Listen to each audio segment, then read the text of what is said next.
begin where we left off. We're in the middle of the incense. So till now we quoted the Torah, from the Torah, Parshas Kisisa, to make the incense. And now we begin with the oral Torah, giving us the details about the incense. And we have with us actually here a sample, the different spices. We have the balsam, clove, we have galbanum, frankincense, that's the white. These 4 are mentioned in the Torah. The other 7, the rabbis say. We learn it out from the Torah, but the rabbis spell it out, or some say it's halacha l'Moshe Sinai. It's all received from Moshe at Sinai. This is called mor. Some say it comes from a non-kosher animal. This is cassia, spikenard, saffron. This is saffron. This is castus, and this is balsam and cinnamon. So these are the 11 ingredients that go into the spices. So let's learn inside. In the bottom of page 19, this is what we say, actually 3 times a day. We say it before the morning prayer.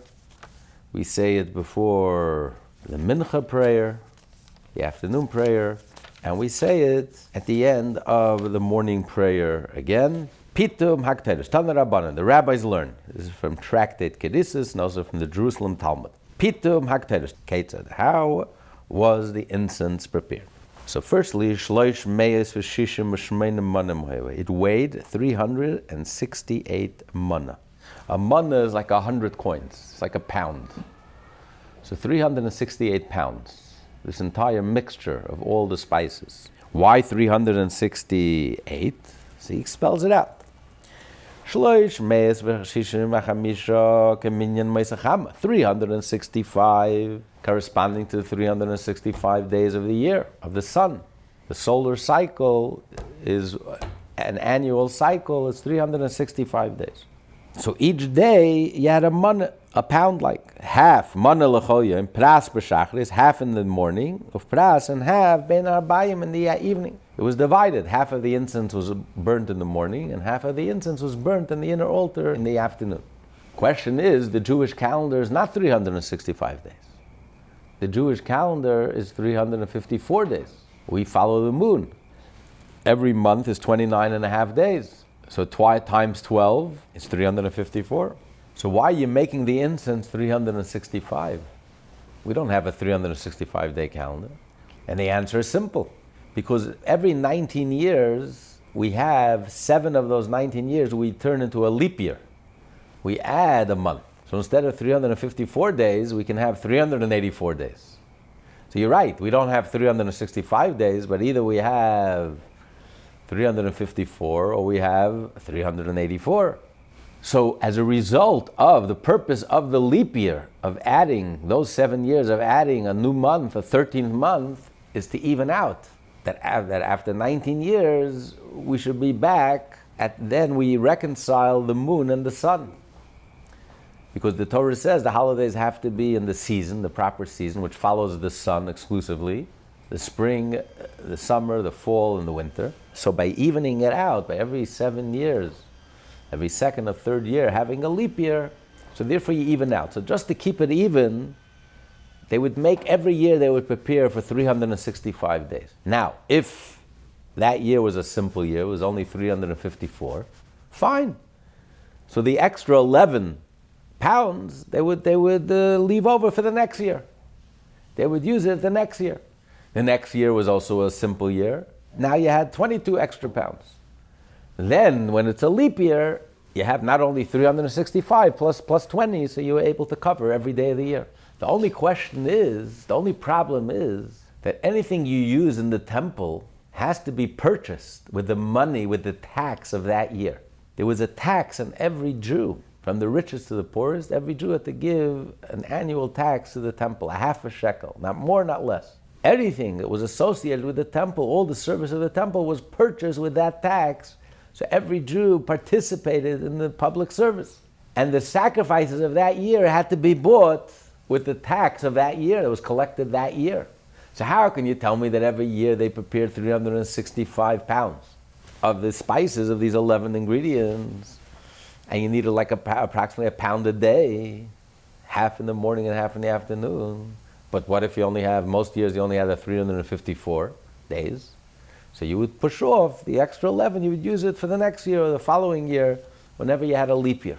But this spices from this year, the ingredients were purchased from this year's tax. I can't use that for next year.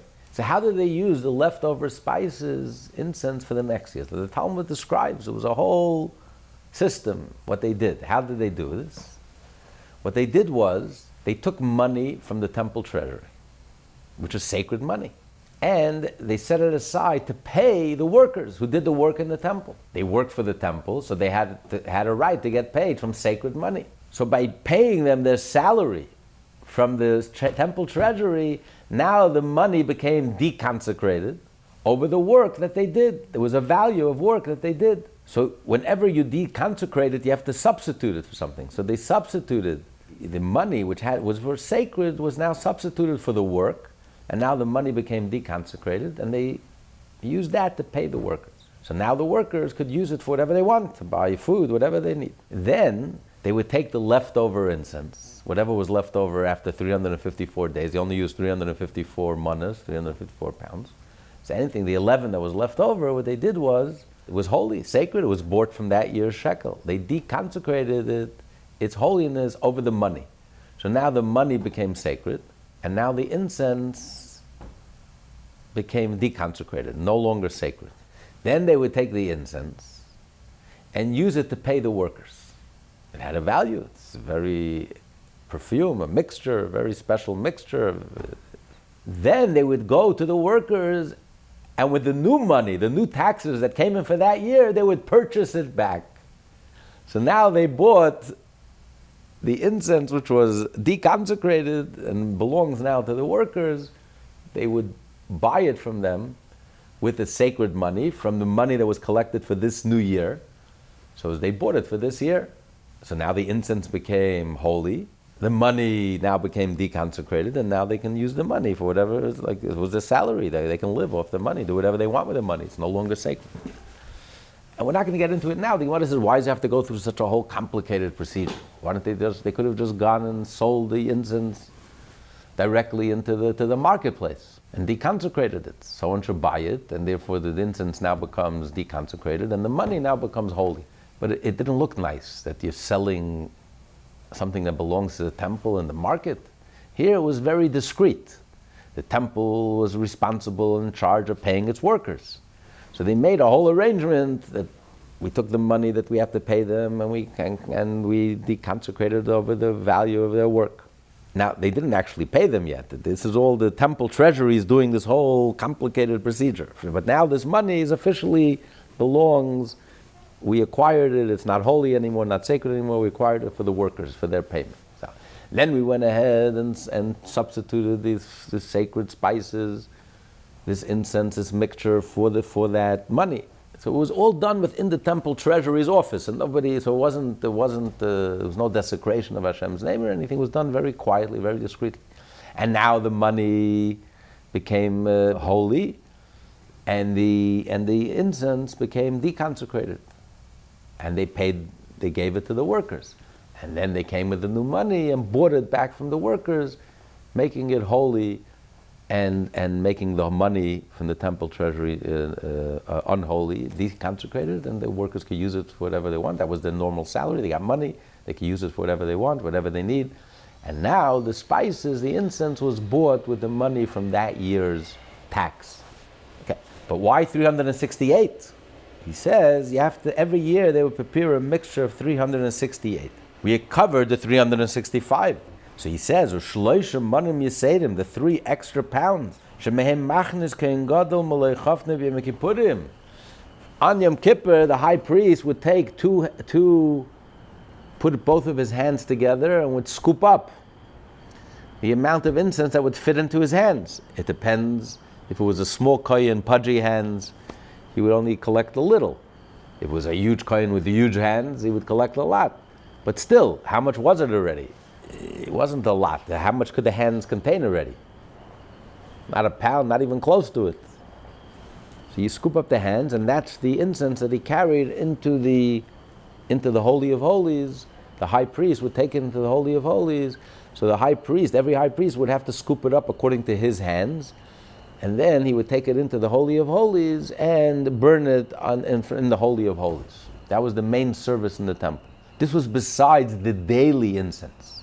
365 days, 365 includes Yom Kippur. Because Yom Kippur, like any other day, they offered incense, half in the morning, half of the pound in the morning, half of the pound in the afternoon. That was the daily service. Nothing unique about the Yom Kippur. Yom Kippur was unique. In addition to all of that, the high priest entered into the Holy of Holies with incense. And for that, he would take from these 3 extra pounds, he would take and scoop up. And he says, before Yom Kippur, the day before Yom Kippur, they would grind it again. They would return these 3 pounds and grind it again. Even though the Torah already said, you should grind it to very fine powder. So all year round, it was already ground to fine powder. But on Yom Kippur, the Torah says, daka, it has to be like daka mina daka. It has to be refined of refined. It has to be even more refined. So they would take it back, return it back, these 11 ingredients and this mixture, return it back to the grinder, to grind it once again, to make it even thinner, finer. On Yom Kippur, a Jew has to be finer. And he would grind it very, very well. They say, daka mina daka should be extremely fine. We continue on page 20, and now he lists the 11 kinds of spices. So we have the balm, like balsam, balm. We have, it calls onika, but this is clove. Tzipoirin, it's called tzipoirin, like nails. Very smooth like nails. Clove, it looks like nails. Galbanum, frankincense. These are the first 4 are mentioned in the Torah, mentioned in the verse that we read the other week.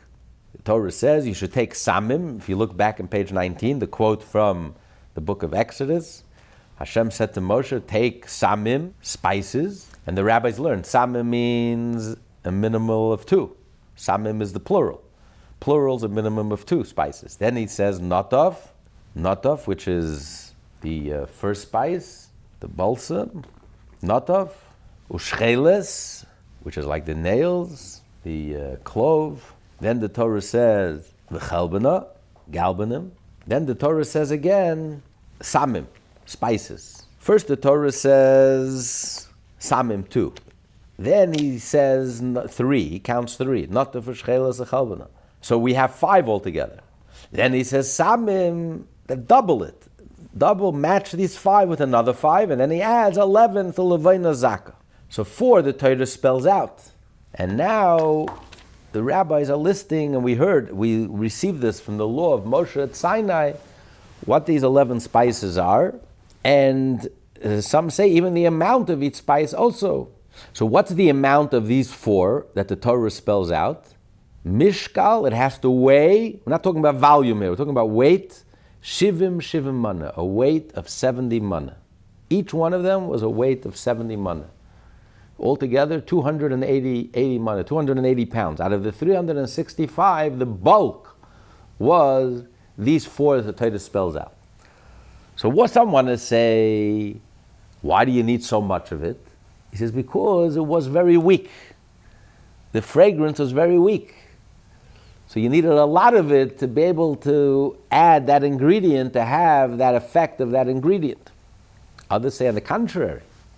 Since these are the 4 the Torah spells out, this is the main ingredient. Everything else was just a mixture to add to it. But the bulk of the 365 maneh, 280 of it were these 4. Each one of them was 70, weighed 70. Then he lists another 4. Mor, which comes from a non-kosher animal, by the way. Blood from a non-kosher animal. There's a whole argument in the halacha whether once it becomes spices, surely you're allowed to smell it, enjoy its aroma, but you're allowed to eat from it. There's even an opinion that says you're even allowed to eat from it. In other words, once it's taken out of the animal, it becomes like a spice. It becomes like, so even if you eat from it, it's not a problem. So the Rebbe says, because this represents, as we discussed last week, Titus represents teshuvah. So we're taking something negative, something non-kosher, and we're transforming it into something beautiful, into an incense. But there's different levels of tshuva. There is a tshuva where the sins now become like unintentional sins, but they don't turn into mitzvah. The highest level of tshuva is that the sin actually becomes a mitzvah. It's completely transformed. That's the opinion that holds that you're allowed to even eat from it. It's become completely transformed. The other opinion says, no, you can't eat from it, but it becomes a pleasant fragrance that you did to shuvah. So it does become a pleasant fragrance. That's myrrh, and then katzia, cassia, shibolis neid, spikenard, v'charka, and saffron. So this is like spikenard. It looks somewhat like, he calls it shibolis neid, it looks somewhat like a wheat stalk or barley stalk. And charkoim, saffron. This is saffron. And each of these weighs mishkal shisha asa maneh, 16 pounds each. Together, 64. Because these 4 duplicate the other 4, just like the other 4. The Torah says, bad bevad yeh. Again, going back to the paragraph in the book of Exodus, the source in the Torah, from Parshat Kisisa, it says, when he lists all the spices, then he says, bad bevad yeh, should be equal weight of each. Telling us that all 4 should be of equal weight. So therefore, when he adds samim, and the samim come to add double what we had till now, which is 5, and then we're adding another 5, and then the Torah adds an 11th. But he says, bad bevad means also teaching me to be equal, just like you have 4 that have the same weight. So out of these 7 that we're adding to the 4, 4 of them should also have the same weight, equal weight.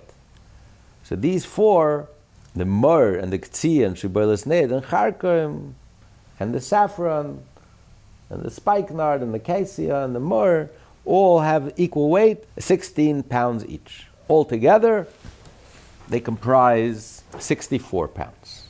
Add that to the 280, so you have 344 pounds. So how many are we missing from 365? 21. So the remaining 3, hakoisht is 12, kilufa, castas, this is what he calls koisht, castas, 12 pounds, kilufa, aromatic bark, 3 pounds, cinnamon, tisha, 9. Altogether, you have 22. Add that to the 280 plus the 64, so it's 144. So 144 plus 24 is 368. Now, everything until now has been in order. He starts out with those that have an equal weight of 70 each. Then he starts out with those that have an equal weight of 16. Then he goes down to koish, is 12. He should have said afterwards cinnamon, which is 9, and then the aromatic bark, which is only 3. But obviously, it's a different order. He must be following the order of its value, its preciousness. This must have been a very precious spice. So even though it's only 3 quantity-wise, but quality-wise, it's superior to the aromatic bark. So these are the 11 spices, the 11 ingredients, which comprise the incense. And they would take them all and mix it together, and mix it well, and grind it together, and mix it together. And it would come out as very pleasant incense. And then when you burned it, it gave off a tremendously pleasant aroma. But then there were other ingredients that were added as a supplement. They were not part of the 11 essential ingredients, but they were supplementary ingredients. And he'll explain what their purpose was. He says, boiris karshina. Then they had like soap made of karshina. And how much soap did they have? We used tisha kabin, 9 kabin, a saw and a half. Then they used yain kafrisen, wine from Cyprus wine. And how much wine did they use? Sein telasa, kabin telasa. 3 saw and 3 kabin. A saw is 6 kabin, so altogether 21 kabin of kafrisen wine, Cyprus wine. If they can't find Cyprus wine, maybe he brings instead chamar wine, chivarian, pale wine. In other words, it's not red, but it's not totally white, but it's paler wine. Atik, old wine. And you can use that instead. And soon we'll learn what was the purpose, what they used all of this for. Then they added the melach sedaim reva. A quarter of a kav, they used the salt of sedaim, which is the salt of the Dead Sea. not the salt that we use, real salt, the real heavy-duty salt, called melech sedaimis, a fourth of a kav. And also, we'll learn what was the purpose of this. Why would they mix salt into the incense? Yes, when they offered the incense, they had to add salt. It says everything you have to add salt in the temple. Every sacrifice you have to add salt, every mincha. And this also, the Ketoret also, but that what you would add when you offered it on the altar, not in the mixture. So what's the purpose of the salt? And then he said, Mala Ashran Kolshu. They would also throw in an ingredient which would cause the smoke to rise in a straight column. So it was a special ingredient that the smoke shouldn't dissipate, but it should rise. Rabbi Nassan Rabbi Nassan from Babylonia said, Avkipas Ayardin Kolshu. They also added a minute quantity of Jordan amber. And then he says, Vim Nassan Badavash Psala. If he adds a little honey, it renders the whole mixture, it disqualifies the whole mixture. Because the Torah says you're not allowed to add honey. And we'll learn in a minute why. Not allowed to add honey to the sacrifice or sourdough, yeast. And if you add a little honey, you disqualify the whole incense, the whole mixture. If you're missing one of these 11 ingredients, it's not going on the supplementary ingredients. But look at the list. You see, he counts points 1, 2, 3, 4, 5, 6, 7, 8, 9, 10, 11. And we learned the other week, the Alter Rebbe, and he would count, when he would list these 11, he would use his fingers. He would start out, Elein, Atzari, Vatzipoiden, Achelvana, Valvoina, Moir, Uktzia, Shebelis Neir, Vacharkim. And then he would say Hakoisht, and Kilufa, and then Kinome. He would count. So if you're missing any of these 11 main ingredients, you lose your life. Why do you lose your life? So this is a classical argument. Rashi says that this is referring to only on Yom Kippur. The high priest is not allowed to enter into the Holy of Holies. Only reason he's allowed to enter into the Holy of Holies on Yom Kippur is to offer the incense. So if he enters the Holy of Holies and he didn't bring kosher incense, the incense is missing one of these 11 ingredients, then you entered for nothing. Hashem only gave the high priest permission to enter into the Holy of Holies on the holiest day of the year. The holiest you should enter only to offer the incense. If you didn't offer the incense, you were missing an ingredient. If you're missing one ingredient, it's as if you have nothing. So you didn't do a mitzvah. So you just entered into the Holy of Holies for nothing, and you lose your life if you enter the Holy of Holies. Even if it's Yom Kippur, but you didn't, Hashem only gave you a special permission to bring the incense. You didn't bring the incense. Maimonides disagrees, and he says, no, this is referring to every day of the year. Every day of the year, if the priest, not the high priest, the priest, when he had to offer the incense every morning and every afternoon, if he offered it and was missing one of the ingredients, you lose your life in the hands of heaven. Okay, that's that Bryce.